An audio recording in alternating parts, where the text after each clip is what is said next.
Man, I remember back in like 2016, just started the channel, and I was just reading news from the United States, laughing at it. And one of the news that I read was an activist suggesting that they should abolish the police. And I was laughing my ass off. I was like, dude, like that would be absolutely insane because, see, I know a little bit about human history, and there are countries called failed states, and we can actually see what happens when you defund the police. But no, apparently you have like people from the academia, right, the savants of America, going around like, look, we studied the history of the police, and you don't know, but it's tied to slavery, right? Like the ethnogenesis of the police, and because it's tied to slavery, we should abolish it today. And it's like, what the fuck are you talking about? Like, are you fucking insane? Is the mental asylum really that big? It's covering an entire nation? Like, what the fuck? Why are people laughing at them? Like, that was my question. Like, how can that activist get out of his house without people laughing at him like he's the entire circus? Not just the clown, but the entire circus. And because people didn't laugh, like, this is what you get. This is what you fucking get for not laughing. Not pointing and laughing constantly. You get this shit.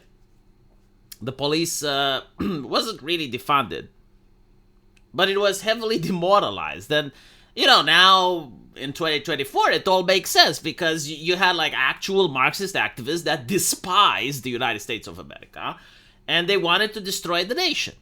And how do you destroy a nation? Well, you get rid of its enforcers. Without the police, there's no need for judges. Because, like, criminals aren't going to turn themselves in. They're not mentally retarded. So if you don't have judges, you don't need lawmakers. What's the point in making laws if they're not applied, right? So you don't have a country. So it's really smart to go after the police and everything falls apart. And so, during the defund the police, they didn't actually manage to do that. But what they did is, like, demoralize the police. And the repercussions can be seen in San Francisco. Even today, like, convenience stores look like maximum security prisons. Some of them, obviously, in some areas. But what's worse is, like, a lot of convenience stores have closed down. Like, entire neighborhoods have become food deserts. And the media writes about it, and they call the stores racist for closing. And it's like, well, who can blame them? Like, if you think it's a good business to open there, like, why don't you make an investment? And so a lot of people are suffering because of this, right? Like average people that probably didn't want the police to be defunded. Because apparently, even if the cops are corrupt, it's still better to have them than not. Simply because it creates the illusion in the mind of the person. It's like, okay, if I commit a crime, I may get caught. So, like, it passively filters crime. Just like the existence of cops. Just like the notion that there is someone there that does try to apply the law makes people less likely to commit crimes. And so a lot of the Democrats that supported defund the police later regretted. They lost approval.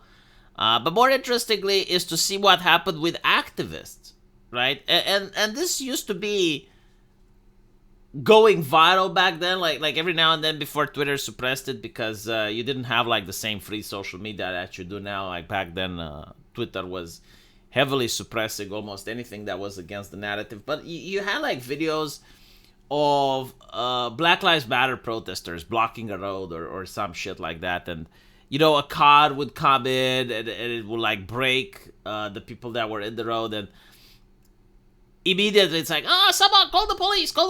So you had like these videos, again, like viral videos, like 1 second, it's like asking for defunding the police. And the next one, it's like, call the cops. And it goes to show that the activists didn't really mean it. Like, it was such a fucking grift. They really didn't want to abolish the police, but they claimed they did. And, the wording itself, you start to realize it's not something that people in marginalized areas would use. Because I actually grew up in a dangerous neighborhood where you had people from all walks of life, as the old left used to say. No, they would say like, fuck the police, screw the police. They would call the police the pigs. That's how like people say, and once you understand class and understand like that there's different types of people in society and they have different slang and lingo, you kind of get where the terms are coming from. Like, this is some shit cooked up in an academia. Like, no one uses the word defund in the hood. And people were basically taking stuff from academia and chanting them because it sounds good. And they didn't expect, I think, that they would be this successful. And so now you're in the situation where an activist goes viral after begging for help after the cops didn't do shit. And the interesting thing is that they still make the mental gymnastics. They still justify it to themselves. And they will say something like, well, see, like when I needed the cops, they weren't there, so this is why I need to defund them. So apparently, thieves made up with this activist's rented U-Haul truck. San Francisco women put out a call on X. If you see the U-Haul truck, would you let me know, because it had like everything I own on it. The post went viral, but not for the reason she hoped, because like the internet is forever, and people did find out that she is actually one of those activists that made life miserable for many people. And Tom Wolfe, as an addiction recovery advocate who has nearly 30,000 followers, posted a screenshot of a previous post in which she blasts the San Francisco police. So she goes by Jacques Cousteau on X with a bio saying, will respond to all bad faith arguments with ad hominem attacks, and she is returning fire. I haven't found my shit. The cops didn't do shit. U-Haul made me file a police report. There's cameras all over the city. They haven't done anything. To those accusing her of hypocrisy, she instead literally never called the cops and is reposting more calls to blah, blah, blah, blah, blah. But it doesn't matter if she called the cops or didn't. Like, see, the left just doesn't understand something, and it's not rocket science.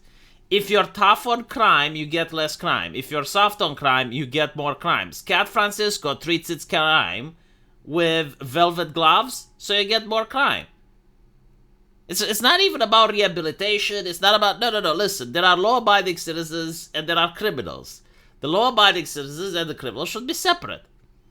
And so, if you don't separate them, like, you get this, you know, like, you're going to end up having to file police reports, and the police doesn't do shit. Why?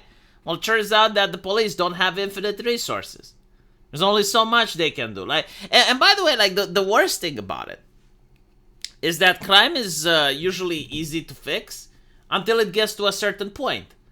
And then you need something like in El Salvador to crack down on crime, and everyone freaks out about human rights. And, you know, like, I get it. Like, what's happening in Salvador, it wasn't desirable because a lot of people were arrested, with very little evidence, with very little things like, oh, you have a tattoo, you go to prison. And so, I get it. Like, it would preferably not have to be like that. If crime was cracked down early on, then anyone would get like a speedy and just trial. But if it gets to that point, then what the fuck can you do? You know, like, I think the El Salvador president actually said, well, yeah, but like, why doesn't anyone think of the victims? Like, look how many people were dying in our streets until I had to step in and do this. And now no one is dying and no one is thanking me because, like, everyone is thinking about the criminals rather than the victims. And this is like the perversion of morality, the horrible thing that's happening.